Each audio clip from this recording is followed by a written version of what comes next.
J'étais dans les séculiers. Non, je travaillais dans une entreprise. Et je sentais dans mon cœur beaucoup de troubles par rapport à l'appel au ministère, par rapport à la vie professionnelle.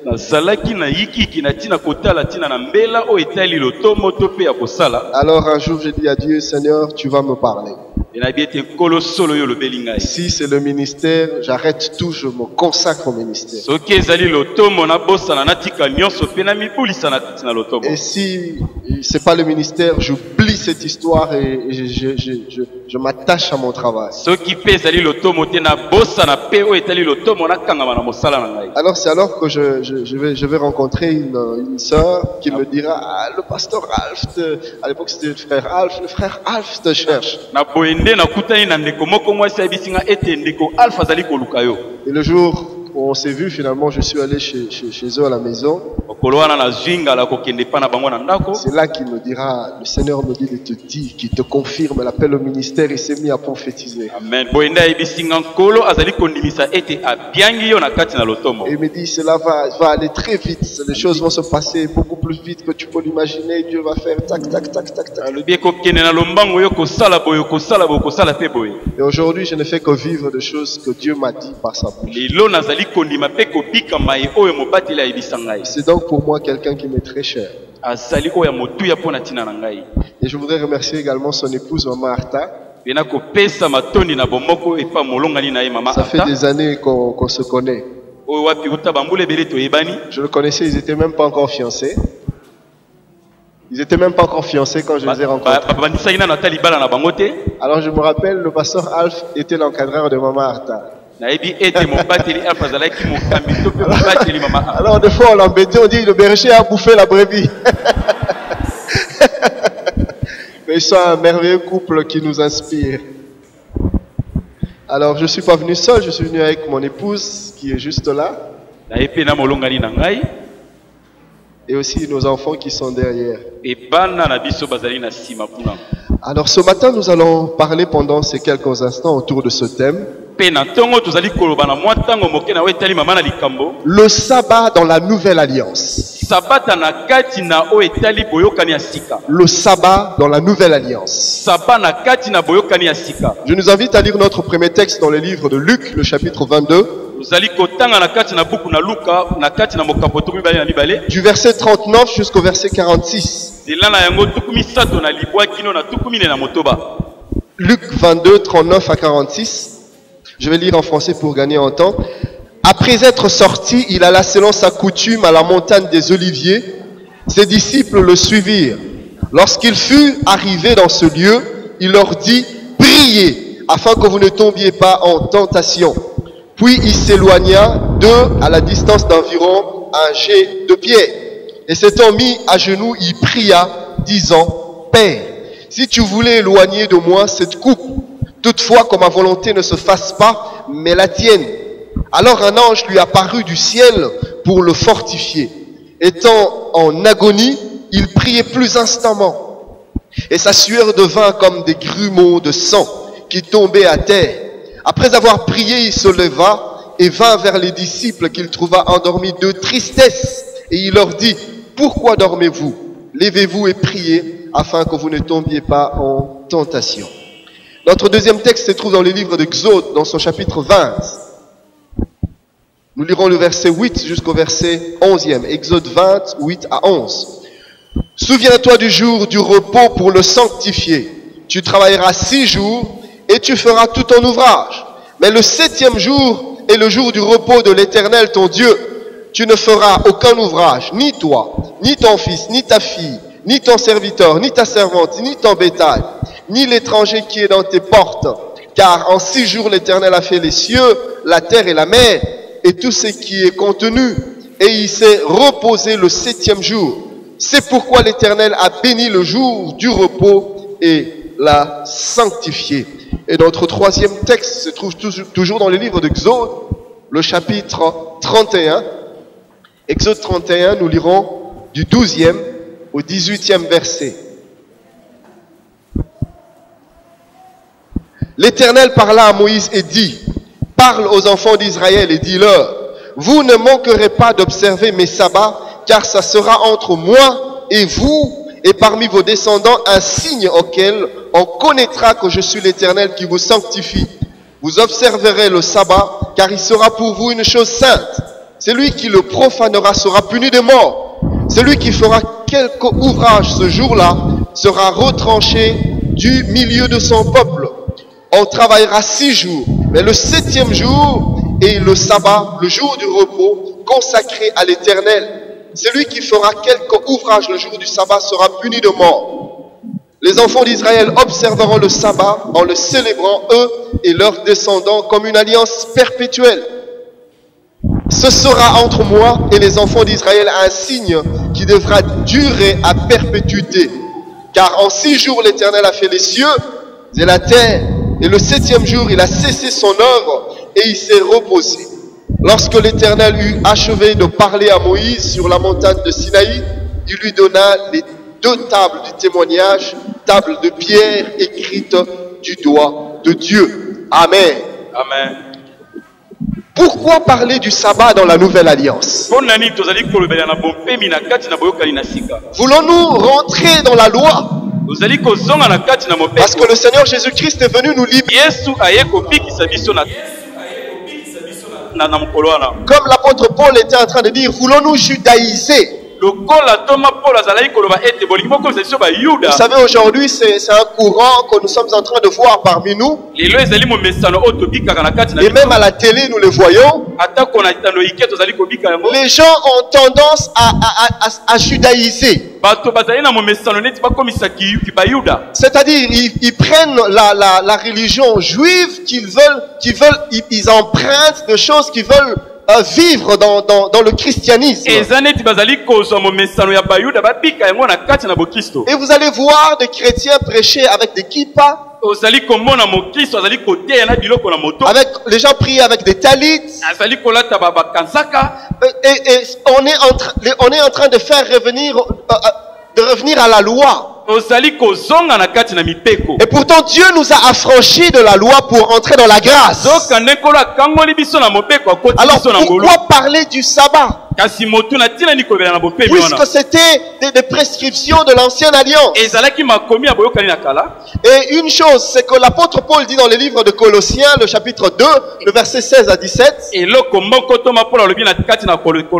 il cite certaines fêtes qui se passaient dans l'ancienne alliance. Il cite la nouvelle lune. Et il cite le sabbat. Mais il dit ce chose, c'était l'ombre de choses à venir.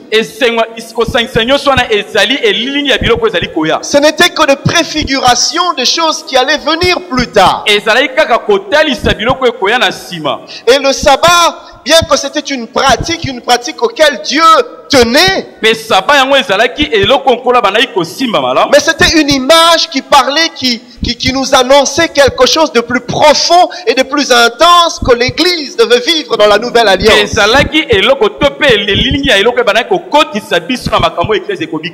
bien aimé, le sabbat va bien au-delà de l'Ancien Testament. C'est comme la dîme. Les gens qui n'aiment pas payer la dîme disent que la dîme c'est l'ancienne alliance, c'est la loi. Aujourd'hui nous sommes affranchis de la loi, nous n'avons donc pas besoin de payer la dîme. Bien aimé, lisons la Bible. La dîme a été instituée avant Moïse, avant l'étape de la loi.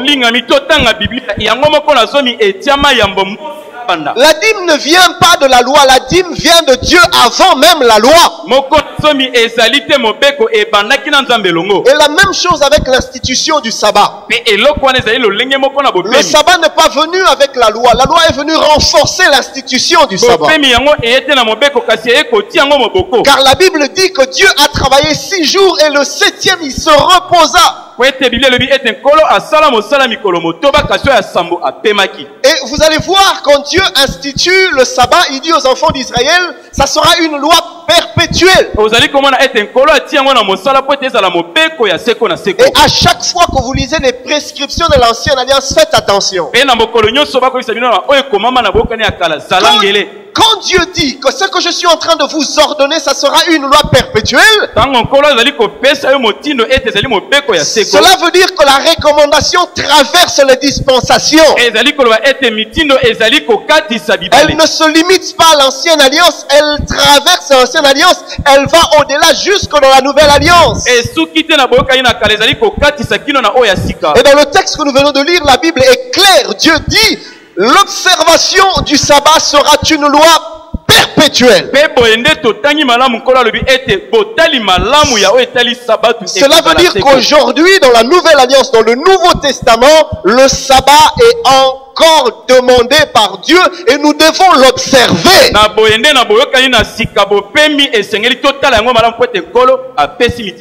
Et Dieu, déjà dès la création, quand il a créé les cieux, la terre, le firmament, la verdure, tout ce que nous connaissons, c'était une œuvre qu'il a fait en 6 jours. Et le 7e jour, il se reposa. Et quand Dieu se repose, il institue le sabbat. Il dit à l'homme, le 7e jour, ça sera le jour où vous allez sanctifier l'Éternel.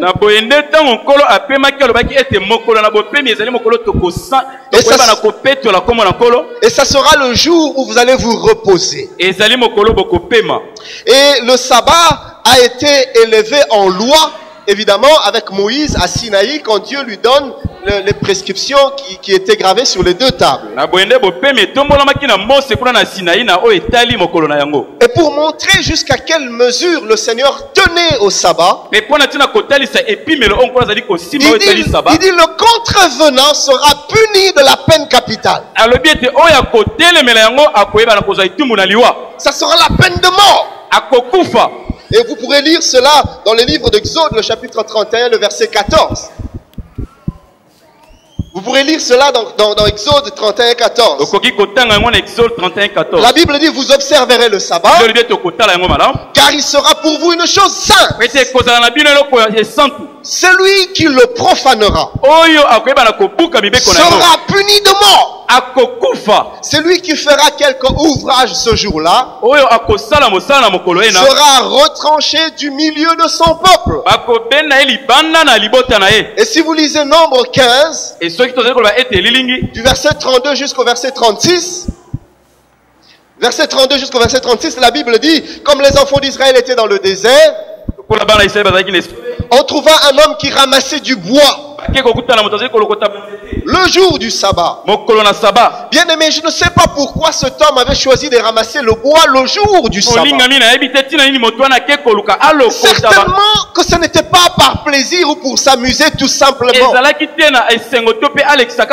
C'était certainement un besoin réel. Il faisait peut-être froid et il avait besoin de se réchauffer.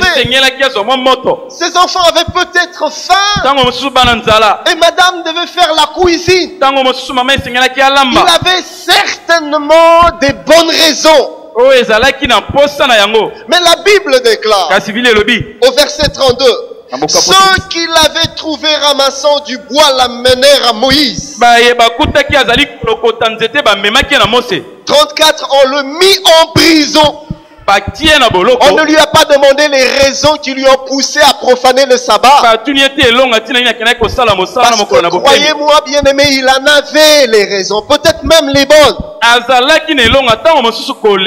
Mais tes raisons n'intéressent pas Dieu. Dieu est intéressé à sa seule raison. Tes justifications n'intéressent pas Dieu. Dieu s'intéresse à sa parole. Et il a élevé sa parole au-dessus de lui-même. Même lui-même ne peut pas aller à l'encontre de sa parole.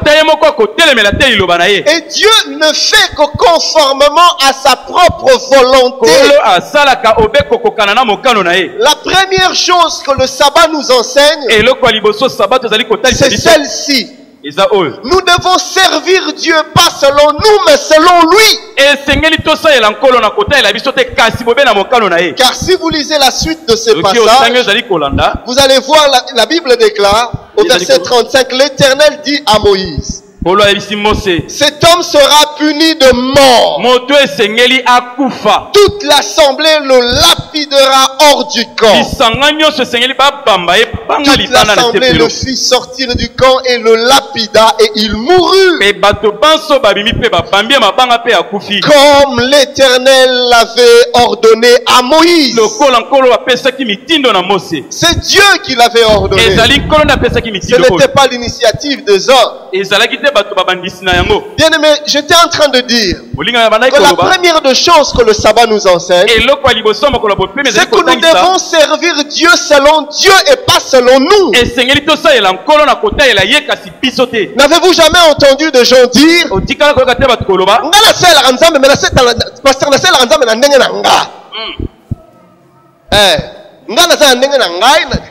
on ne sert pas Dieu selon soi, mais on sert Dieu selon Dieu.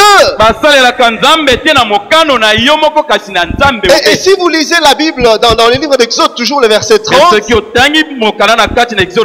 quand Dieu donnait à Moïse les prescriptions sur la construction du tabernacle et les ustensiles du tabernacle.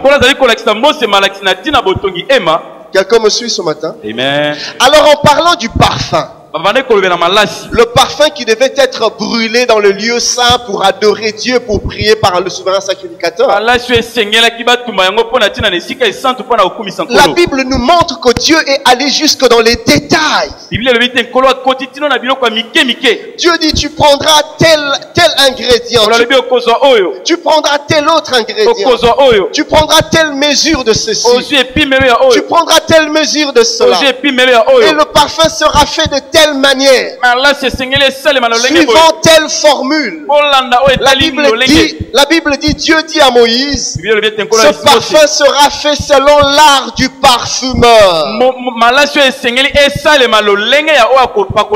Et ce parfum n'était agréable à Dieu que dans la mesure où on respectait les exigences de Dieu dans la fabrication du parfum et dans les détails. Amen. Amen. Et dès l'instant qu'un élément manquait ou qu'une proportion n'était pas respectée, le Seigneur n'agréait pas ce parfum.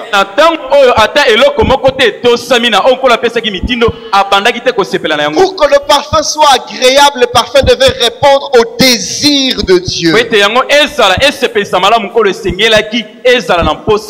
parfum devait répondre aux attentes de Dieu. Vous savez, bien aimé, je ne sais pas combien d'entre nous sont mariés. Mais vous allez vous rendre compte que dans une relation d'homme et femme, tu ne peux, déjà que nous les hommes et les femmes, on est différents. Amen. Amen. Des fois, pour satisfaire une femme, je ne sais pas qu'en est-il de toi, pasteur, mais pour satisfaire une femme, des fois c'est compliqué. Un jour elle te dit oui, un autre jour elle te dit non. Et finalement tu dis mais maman fixé c'est comme ça avec les femmes. Des fois on se dit mais qu'est-ce qu'elles veulent? Elles veulent vraiment.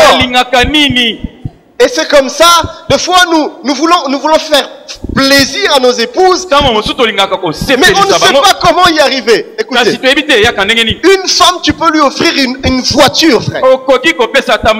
Tu casques de l'argent, tu fais des économies, et le lendemain matin, elle est capable de te dire, j'ai l'impression que tu m'aimes plus. Hein? Oui, tu peux faire des économies, tu lui envoies bien sûr, sauf ma femme. Et bien sûr, parce qu'après nous allons rentrer, il faudrait bien que j'assure la paix chez moi, n'est-ce pas? Yes. Alors, sauf ma femme. Ok. Tu peux l'envoyer en vacances aux États-Unis, je sais pas où. Et tu dépenses. Chaque semaine, tu envoies de l'argent. Elle achète tout ce qu'elle veut. Et elle rentre. Elle te dit, chérie, tu ne m'aimes pas. Elles sont comme ça, les femmes. Alors, le problème c'est quoi? C'est que nous voulons faire plaisir à nos épouses selon notre entendement de l'amour. Et pourtant la femme, elle a son langage d'amour. Aussi longtemps qu'au toucher Il faudrait que tu comprennes ce qu'elle entend, elle, par l'amour. Et pareil aussi pour les hommes. Vous savez, un homme, quand il rentre du travail, il est fatigué. Il n'a pas besoin de beaucoup parler. Tout ce dont il a besoin, c'est rester devant la télé, ne disant rien, et qu'on lui foute la paix. Il est suffisamment stressé au bureau. Il a résolu de problèmes difficiles. Quand il rentre le soir, il a préparé les prédications. Il a passé des journées dans les entretiens. Quand il rentre, il n'a envie de rien entendre. Tout ce qu'il désire qu'on lui foute là. Mais ce n'est pas pareil avec la femme. La femme, quand elle rentre le soir, elle a été chargée, stressée. Et tout ce dont elle a besoin, c'est de se décharger. Et c'est là qu'il y a des problèmes. L'homme demande, si tu m'aimes, fous-moi là. Et la femme dit, si tu m'aimes, écoute-moi. Et deux fois, quand la femme, pour qu'elle sente qu'on l'aime, quand elle te raconte des histoires, il faut que tu l'accompagnes. Aux Hollandais, dans les détails.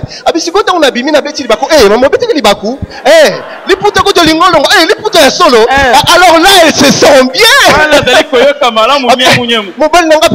Attention. Mais pour nous, ce n'est pas ça. Moi, tu me demandes le rapport de ma journée en 2-3 mots, j'ai fini, point barre.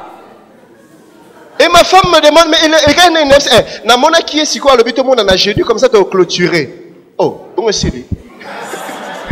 Elle attend que tu lui donnes les détails. Alors, si je veux faire plaisir à ma femme, même quand j'ai pas envie, je l'accompagne. Oh, il y a solo. Oh non. Alors quand je l'accompagne comme ça, elle se sent bien. Mais quand je suis calme, elle dit, voilà, tu ne me donnes pas ton attention, tu penses à autre chose et tu penses à quelqu'un d'autre. Alors voyez-vous, pour que je puisse plaire à ma femme et pour que ma femme puisse me plaire, de temps en temps, elle doit apprendre à me foutre là. Et de temps en temps, je dois apprendre à l'écouter. Exactement. Nous pouvons acclamer le Seigneur, pourquoi pas. Alléluia.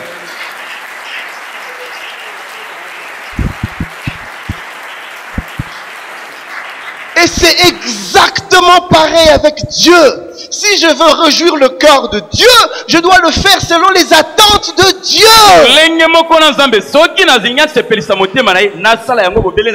Je ne vais pas aimer Dieu selon ce que moi j'appelle amour. Je dois l'aimer selon ce que lui appelle amour. Et le sabbat est pour nous l'image de l'exigence de Dieu à notre égard. C'est que Dieu attend de nous. Bien aimé, vous savez, le sabbat cache deux choses. Premièrement, Dieu dit, ça sera un jour où vous allez sanctifier l'Éternel. Deuxièmement, ça sera un jour où vous allez vous reposer. Le jour où l'on sanctifie Dieu, c'était un temps rien que pour le Seigneur. Le sabbat, Dieu le voulait plutôt comme un jour que l'on réserve rien que pour lui seul. C'était un jour où le travail devait s'arrêter. Dieu dit ceci. Ce jour-là, tu vas rien faire d'autre. Je veux que toute ton attention me soit accordée. Que tu ne sois préoccupé par rien du tout. Le sabbat, je veux que tu me donnes ton cœur. Que tu me donnes ton attention. Le jour du sabbat, Dieu disait, arrête tout rien que pour moi. Le jour du sabbat, Dieu disait, Je veux que tu me donnes la priorité. C'est-à-dire ce jour-là, ça sera rien que pour moi. Le jour du sabbat, Dieu dit, je veux que tu me donnes l'exclusivité. Vous savez, bien aimé, Dieu aime la priorité. Dieu aime l'exclusivité. Et vous allez voir même dans l'institution de la dîme, la dîme n'est pas forcément le 1/10. Je vais mieux le dire. Tout 1/10 n'est pas forcément dîme. Oui. La dîme, c'est quand tu prends ton salaire. Avant d'avoir fait une quelconque dépense, tu enlèves d'abord le 1/10 de Dieu. Tu donnes à Dieu. Et après tu te mets à disposer du reste. Mais qu'est-ce qui se passe? Aujourd'hui, Mongo, si au saliba programme, on l'est déjà. Maman, et tu regardes combien? Le rôle la dîme. Écoutez, la pensée de Dieu, c'est. En fait, Dieu, écoutez, l'or et l'argent appartient à Dieu. Ce qui importe, c'est vraiment pas l'argent que tu donnes, mais c'est le cœur que tu exprimes.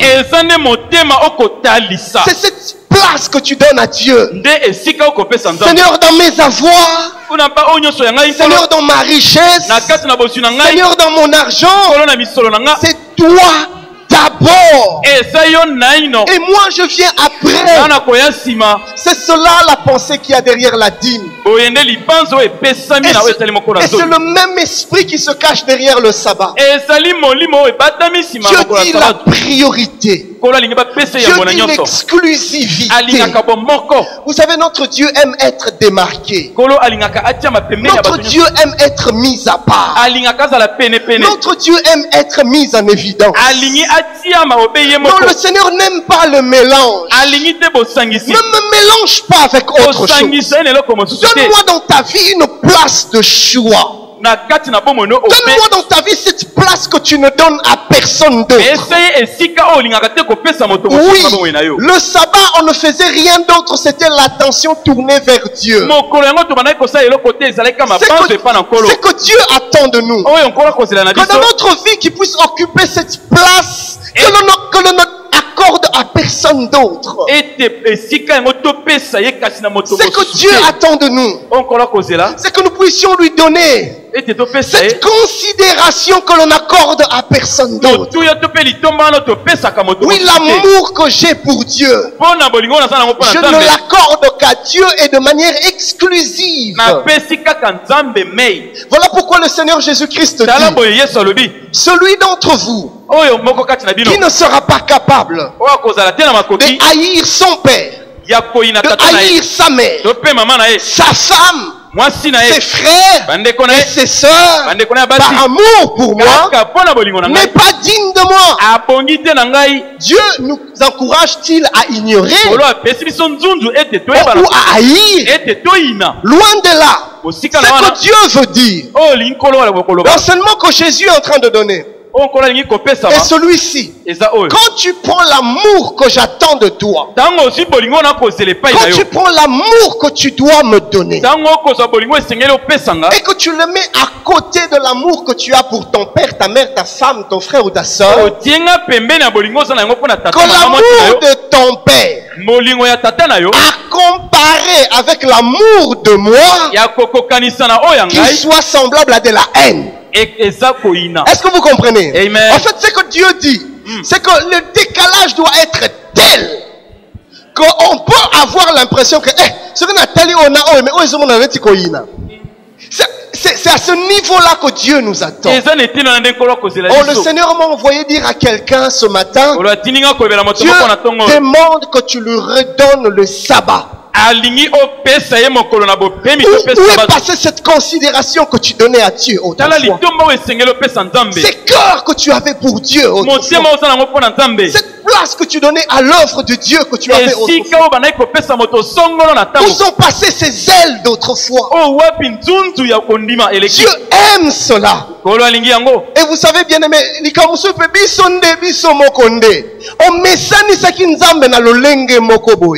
Avant que le soleil ne se lève, tu étais à genoux pour adorer Dieu. Et Dieu aimait ce temps. Tu lui disais de mots d'amour. Dieu aimait cela. Et il se fait que chaque matin, vers 4 heures, Dieu venait déjà parce que tu l'avais habitué à des mots d'amour. Et vous avez bien aimé. La Bible déclare que le soir, le Seigneur est descendu en Éden. Vous savez, Dieu aime tellement les particularités que quand il a créé le monde, la Bible dit en Éden. Oh, sorry, bro. Yes. Oui, Dieu, en Éden, il avait placé un jardin.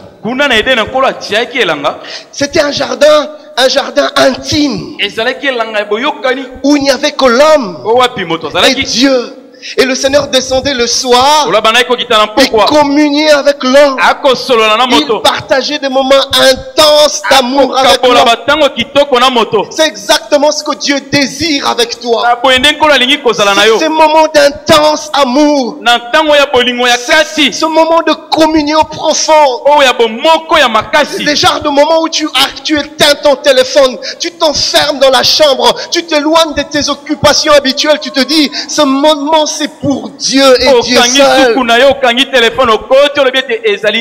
Et Dieu aimait tellement. J'ai toujours imaginé le Seigneur quand il quitte son trône, il dit à ses anges, écoutez, j'ai un rendez-vous avec celui que j'aime.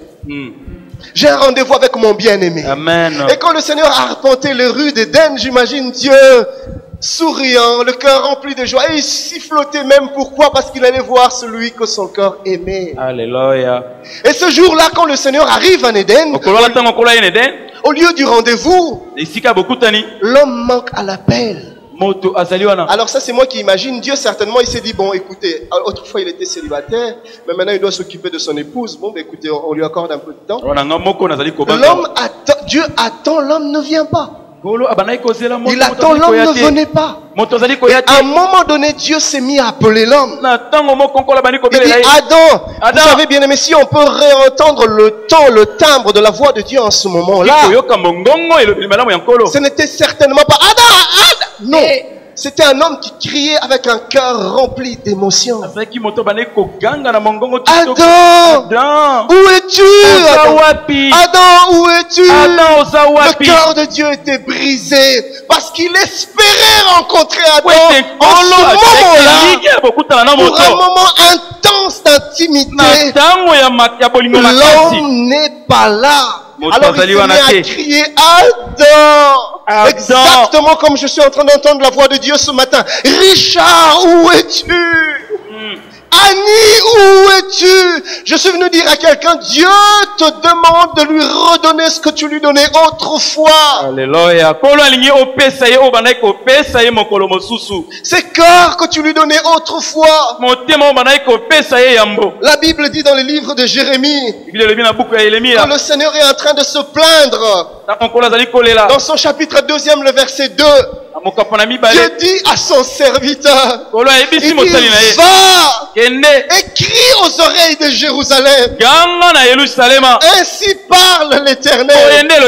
Je me souviens de ton amour lorsque tu étais jeune, de ton affection lorsque tu étais fiancé, quand tu me suivais au désert, dans une terre inculte, dans une terre non fertile. Tu ne te préoccupais pas des choses de la vie. Même s'il fallait que tu me suives au désert, tu venais. Mais où est passé cet amour? Je m'en souviens. Oh, le Seigneur est en quête de quelque chose que tu lui donnais, mais que tu ne lui donnes plus. Le Seigneur est en quête de quelque chose que tu lui as jamais donné, mais que tu dois lui donner. Il le sabbat, un jour exclusif pour Dieu. Redonne-moi ce temps-là. N'avez-vous jamais entendu de témoignages des gens qui ont entendu le matin à l'heure de la prière? Ils ont entendu quelqu'un frapper à la porte. Et ils sont venus voir. Personne n'avait frappé. Il demande à sa femme, il demande à ses enfants, à ses frères. Personne n'a frappé. Mais Dieu était en train de le rappeler. C'est le moment de notre intimité. Viens. Pasteur Alf, il y en a qui ont entendu des gens leur frapper aux épaules. Oui, il y en a qui ont entendu même des lits être secoués. Dieu t'appelle à un moment d'intimité. Ce sont des choses qui manquent au cœur de Dieu. Et je suivi le témoignage d'un frère. Lui, il entendait qu'on l'appelait. Dieu l'appelle, il dit, c'est le moment, c'est le temps. Le Seigneur soupire encore après ce temps. Amen. Le Seigneur soupire encore après cette place que tu lui as accordée. La Bible déclare, tu étais prêt, tu me suivais même dans les déserts. C'est-à-dire même en temps de crise, cela n'influençait pas ton attachement à Dieu. Tu ne servais pas Dieu pour qu'il te bénisse. Tu ne servais pas Dieu pour qu'il réponde. Tu ne servais pas Dieu pour qu'il intervienne. Tu le servais par amour. Amen, amen, amen. C'est ce qui fait que même quand tu passais des moments de crise, tu étais là. Quand tu manquais de l'argent, tu étais là. Même quand tu étais malade, tu étais là. Rien ne pouvait te détacher de Dieu. Parce que ton cœur était tourné vers lui. Tu vivais ton sabbat avec Dieu. Le Seigneur m'a demandé de dire à quelqu'un ce matin, redonne-moi les sabbats. Redonne-moi mes sabbats. Redonne-le-moi. Bien aimé, remarquez une chose dans la Bible. Le sabbat, c'est l'image d'une vie consacrée. Le sabbat, c'est l'image de celui qui s'oublie pour Dieu. Le sabbat, c'est l'image de ce jour où tu refusais la compromission. Où au gré de certaines choses qui pouvaient t'arriver au prix même de ton travail, tu disais non, je veux m'accrocher à Dieu. Et vous allez remarquer une chose. Quand Dieu dit aux enfants d'Israël, ça sera une alliance perpétuelle. C'est-à-dire le sabbat traverse l'ancienne alliance. Aujourd'hui, Dieu nous réclame encore le sabbat. Amen, mais pas dans la forme, mais plutôt dans l'esprit du sabbat. Et Dieu dit aux enfants d'Israël, Exode 31, 16 à 17. Les enfants d'Israël observeront le sabbat en le célébrant comme une alliance perpétuelle. Écoutez le verset 17. Ça sera entre moi et les enfants d'Israël un signe qui devra durer à perpétuité. Français courant dit, de génération en génération, car il s'agit d'un accord valable à perpétuité. Le verset 17 en français courant dit, ce jour sera à jamais un signe de la relation qui unit les Israélites à moi-même. Je dis, le sabbat sera un signe de notre relation. Autrement dit, si tu es en relation avec moi, alors donne-moi le sabbat. Je dois être exclusif dans ta vie. Je dois avoir cette place de choix.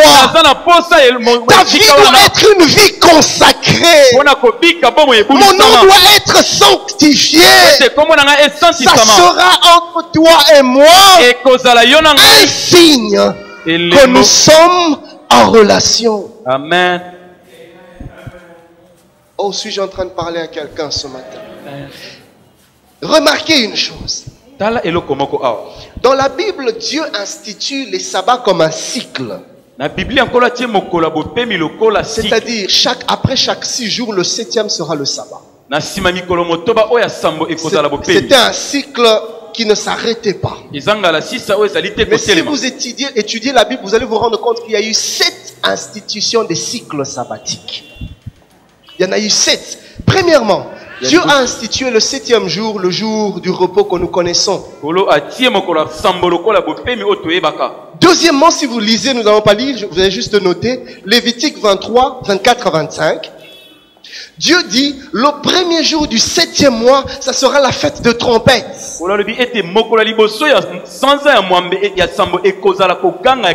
le jour de la fête de trompette, Dieu réclamait le sabbat.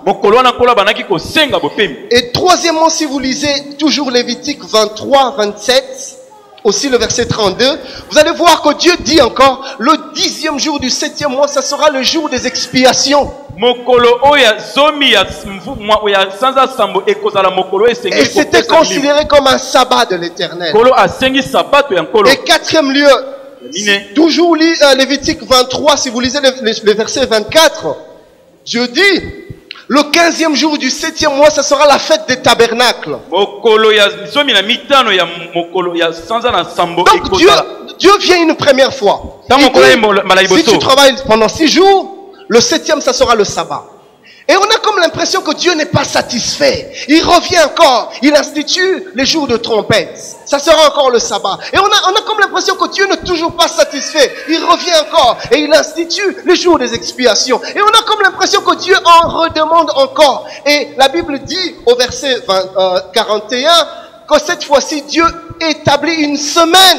Il dit, cette semaine, vous serez sous les tentes. Ça sera la fête des tabernacles pendant une semaine. Et Dieu désire ce temps. Et c'est pas tout. Plus tard encore, si vous lisez Lévitique 25, à partir déjà du premier verset, Dieu vient instituer encore une année sabbatique. Après 3 jours de sabbat. Après une semaine. Dieu dit non. Maintenant, vous allez me donner une année sabbatique. C'est-à-dire, après chaque 6 ans, la 7e année, ça sera une année sabbatique. Une année où vous n'allez pas travailler, où vous allez célébrer Dieu.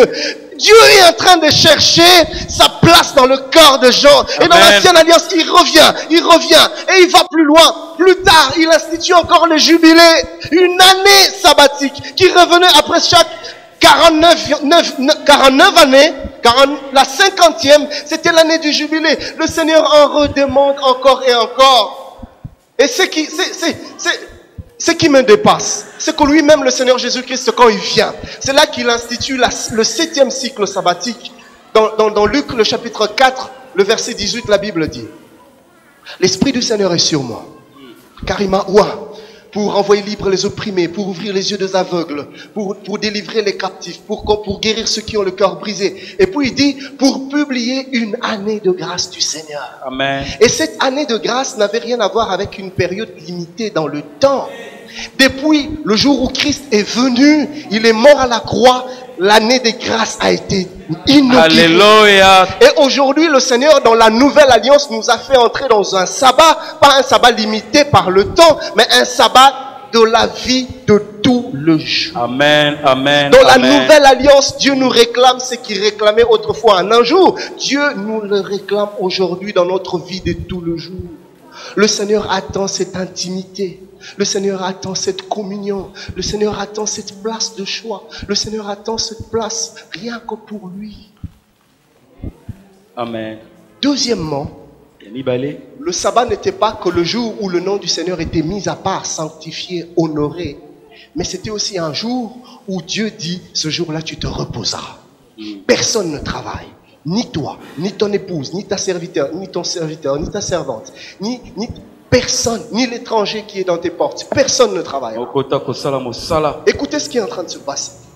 Au même moment que le Seigneur est en train d'instituer un jour où son nom est mis en évidence, où son nom est élevé, au même moment où Dieu est en train de penser à lui, directement, il est en train de penser au repos de l'homme. Au même moment où il pense à sa gloire, à son honneur et à sa place, simultanément, il est en train de penser au bien-être de l'homme. Écoutez, Ésaïe 58 dit, verset 13, j'aimerais qu'on interprète ce passage. Si tu retiens ton pied pendant le sabbat, Si tu retiens ton pied pendant le sabbat, soki obateli lokolo na mokolo bopemi pour ne pas faire ta volonté à mon saint jour, pona te kosala oyo ezali mokano na yo si tu fais du sabbat tes délices, kasi soki osali mokolo bopemi ya yo ya pour esengo sanctifier l'éternel en le glorifiant, pona kosantisa yawe na kokumisa ye et si tu l'honores en ne suivant point tes voies, pe soki okumisi ye na kolanda te banzela na yo en ne te livrant pas à tes penchants et à des vains discours, na komibwaka te na maloba ya mabe ya pambapamba. écoutez ce qui va venir après. Alors tu mettras ton plaisir en l'éternel. Na boye okote sengo na yo na yawe Et je te ferai monter sur les hauteurs du pays. na kote tombola yo likolo ya motuya Je te ferai jouir de l'héritage de Jacob ton na père. kosepelisa na libula ya Jacob Car la bouche de l'éternel a parlé. po ete boye nde monoko ya yawe elobi. Français courant dit, alors je deviendrai la source de ta joie. na kokoma liziba ya esengo na yo Moi le Seigneur, je t'amènerai en triomphe sur les plus hauts sommets. nga kolo na komemo na ngomba etombwama Et je te ferai profiter du pays pe que Jacob ton ancêtre a reçu en pe propriété. na kopesa yo babingomba oyo Voilà nyonso ce que koko na yo promet Jacob azwaki. le Seigneur. Autrement, Dieu est en train de dire, si tu me donnes le sabbat, soki moi, opesi nga mokolo ya moi, sabato je te donnerai le repos. nga na kopesa okimia Et il élève le bien-être de l'homme au même moment qu'il est en train de lever sa place à lui-même. atie esika moko epimelo Bien bozali aimé, malamu vous ya n'avez moto na nkembo na ye. Bien-aimé, vous n'avez aucune idée. Écoutez, quand Dieu te réclame de l'amour, c'est parce que lui, il t'en donne de l'amour. soki nkola kosengo bolingo po ete ye Du reste, atonda la yango Bible dit que nous aimons Dieu parce qu'il nous a aimés le premier. boye nde biblia elobi ete tokolinga nzambe po ye alinga biso Et liboso vous êtes loin de vous imaginer le degré, l'intensité, la hauteur et la profondeur de l'amour de Dieu pe pour tala nous. mozindo monene to mpe molai ya bolingo na nzambe. Il y a une tradition juive qui dit ceci. Je le tiens d'un rabbin juif. Le jour où les enfants d'Israël sortent de l'Égypte, mokolo bana israele bakoma na Egypte ils arrivent devant la mer Rouge. bakomi liboso ya mai ya motane La mer se fend en deux. mai ekabwanaki Israël traverse à pied ferme. salela katisi makolo Et quand les Égyptiens veulent le suivre, le ntango poursuivre, bato na Egypte bakola na bango ils sont engloutis dans la mer. bazindi na mai. La tradition juive déclare qu'en ce moment-là, les anges se sont mis à se réjouir dans les cieux. ntango wana banjelu babandi kosepela na lola Et Dieu les a arrêtés net.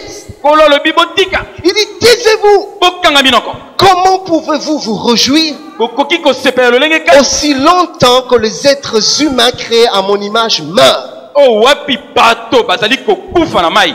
Même les ennemis d'Israël ata banguna isalele ont gardé leur prix dans le cœur de Dieu. tala motema na nkolo Bien-aimé, tu es loin de t'imaginer l'amour que Dieu a pour toi. ozali mosika na kotala bolingo nkolo azali na yango mpo na yo. Je vais t'aider à comprendre cela. Ce jour-là, le Seigneur Jésus-Christ se retrouve à Gethsemane mokolo wana yesu akutani na kati na getsemane avec ses disciples. na bayekoli À un moment donné, il sent l'angoisse commence à monter dans son cœur. bayoki mawa mpasi bandi kokota na motema Une tristesse intense commence à le saisir. mawa monene bandi kosimba Il bango vient vers ses disciples, il dit à ses disciples, priez avec moi. bobondele elongo na ngai Il repart, le disciple dorme. bazali kolala Et à un moment donné, la tristesse est devenue si violente, mawa ya monene ekombwami l'angoisse si intense, ekomi makasi que même ça, il entre en agonie. akoti na kati na Et kokufa même sa sueur se transforme en grumeaux de sang. ala moko motoka ebongwani makila. Mais qu'est-ce qui explique une si forte intensité de peur et d'angoisse? nini ezali kotalisa bokasi ya mawa oyo. J'aurais cru que c'était la peur de la mort parce que la mort arrivait. Mais puis à un moment, je me suis dit, kasi ntango moko nalobi quand dans les siècles passés, on brûlait les martyrs, na bikeke ya kala babandaki koboma bato on pouvait les prendre, on les attachait dans des poteaux, bakokaki kokanga bango na banzete et on mettait des bois, on y mettait de feu. batie banzete mpe moto Et ils étaient calcinés vifs. bakozika boye na bomoi. Mais pendant qu'ils brûlaient, pendant qu'ils mouraient, kasi ntango babandaki kokufa des martyrs chantaient. Seigneur, je te loue, je te bénis, tu m'as jugé digne de mourir pour toi. Alléluia. Ils se réjouissaient. Quand on les jetait dans les arènes où il y avait des lions qui les déchiraient, ils chantaient de louanges. Quand on les décapitait, Seigneur, merci parce que tu m'as trouvé digne de mourir pour le nom de Jésus. Ils se réjouissaient. Et dans le livre des Actes, l'apôtre Paul lui-même, quand il devait aller à Jérusalem, ses amis lui ont dit, n'y va pas, là on va te tuer. L'apôtre Paul regarde ces gens, il leur a dit, mais qu'est-ce que vous avez à vous plaindre comme ça? Je suis non seulement prêt à être attaché, à être persécuté, mais je suis prêt même à mourir pour le nom de Jésus-Christ. Et ailleurs, il dit, la mort m'est un gain, Christ est ma vie. Et si deux hommes étaient capables d'affronter la mort sans peur, au contraire en chantant des louanges, à combien plus forte raison le Fils de l'homme qui est venu pour mourir justement. La mort n'était pas un obstacle pour Jésus. La mort, c'est pas la mort qui l'effrayait. Mais regardez ce qui se passe. La Bible dit que le Seigneur Jésus-Christ est cloué à la croix. À un moment donné, alors qu'il est en train de mourir, la Bible dit, subitement, on a comme l'impression que quelque chose se passe. Le Seigneur Jésus-Christ se met à s'écrier. Père, Père, Eli, lama sabachthani. Père, pourquoi m'as-tu abandonné? Vous savez que le Seigneur Jésus-Christ est devenu, mon frère, venez. Venez ici du haut de la chair. Viens, mon frère. Vous savez que le Seigneur Jésus-Christ est devenu péché pour nous. Vous le savez, n'est-ce pas? Il y en a qui disent que le Seigneur est devenu pécheur. Non, il est devenu péché et pas pécheur. Alors à la croix, il était là à la croix comme ça. Et la Bible déclare qu'il s'est fait pécher pour nous. Or, notre Dieu est un Dieu saint qui ne tolère pas le péché. Le Seigneur Jésus-Christ vivait constamment dans la communion avec le Père. Partout où il allait, sa vie c'était Dieu. Et tout ce qu'il faisait c'était Dieu. Et même un jour on lui a dit, non mais tu manges pas. Il dit, ma nourriture c'est de faire la volonté de mon Père. C'était son Père d'abord. Il était si attaché à Dieu que rien ne pouvait le séparer de Dieu. Mais à Gethsemane, il s'est rendu compte qu'il arrive un temps où je vais me retrouver seul sans l'intimité ni la communion du Père. Et ça, c'était le trouble qu'il ne pouvait supporter. Écoutez, ce jour-là à la croix, le Seigneur Jésus-Christ était là à la croix et le Père était là. Mais quand il est devenu péché, Dieu ne pouvait rester là où il y a le péché. Dès qu'il est devenu péché, le Seigneur, Dieu s'est éloigné de lui. Et quand Dieu s'est éloigné, la gloire l'a quitté. Exactement ce qu'Adam et Ève ont vécu à Éden. La Bible dit quand ils ont péché, subitement ils se sont rendus compte qu'ils étaient nus. Qu'est-ce qui s'est passé? Ils avaient toujours été nus, mais ils ne s'en rendaient pas compte. C'est que le péché a ôté le revêtement de gloire qu'ils avaient. Cet habit de gloire qu'ils avaient, cette présence glorieuse de Dieu qui était constamment avec eux. Quand le péché est venu, c'est parti. Ils se sont rendus compte qu'ils étaient dépouillés, qu'ils étaient nus. Et c'est ce qui se passe avec Christ à Golgotha. Quand il devient péché, le Père se détache, le Christ il se rend compte qu'il est nu, la gloire, lui, ce revêtement de gloire part, cette glorieuse présence de Dieu part, et c'est là qu'il se met à s'agiter. Père, Père. Le Seigneur Jésus-Christ est resté seul, le Père s'est éloigné. Et ça, c'est la chose que Christ redoutait le plus. Et oui, cet éloignement d'avec le Père, qui se retrouve sans communion, qui se retrouve sans présence de Dieu. Il ne pouvait, c'est la chose la plus féroce, la plus cruelle qui pouvait arriver au Fils de l'homme. Mais malgré cela, bien qu'en y pensant seulement, l'angoisse s'est transformée jusqu'en agonie et la sueur en sang, rien qu'en y pensant. Oui, et ce n'était pas évident de le vivre. Mais Christ, à cause du repos qu'il voulait te donner toi, à cause de l'amour qu'il avait pour toi, il s'est dit, même s'il faudrait que j'aille jusqu'au sacrifice suprême par amour pour lui, j'irai.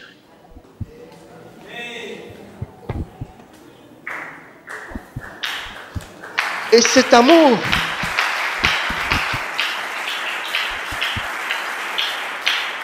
et quand Dieu institue le sabbat, il se met d'abord à parler de lui, de la place qu'il doit occuper dans notre vie, dans nos cœurs. Au même niveau, il dit, quand tu me lèves à ce niveau-là, quand tu me sanctifies là, moi je te donnerai le repos. Parce qu'autant tu seras en train de penser à moi, je serai en train de penser à ton bien-être. Amen. Et le Seigneur Jésus-Christ m'a demandé de dire à quelqu'un ce matin, redonne-lui ce sabbat. Redonne-lui cette exclusivité. Redonne-lui cette priorité. Redonne-lui cette place de choix. Je ne sais pas où est-ce que tu en es dans ton histoire avec le Seigneur. Si tu ne lui as jamais donné le sabbat, alors donne-le lui. Il ne s'agit pas d'un jour. Il ne s'agit pas d'une cérémonie. Mais il s'agit d'une disposition intérieure qui accompagne tous les jours de ta vie. Amen. Si autrefois tu l'avais donné, mais que tu l'avais perdu, Dieu dit, ce matin, je reviens à toi. Pas pour te condamner, mais pour te dire que tu me manques. Amen. Oui, ton amour me manque. J'ai besoin que tu me redonnes ces choses que tu me donnais autrefois. Que Dieu vous bénisse. Amen.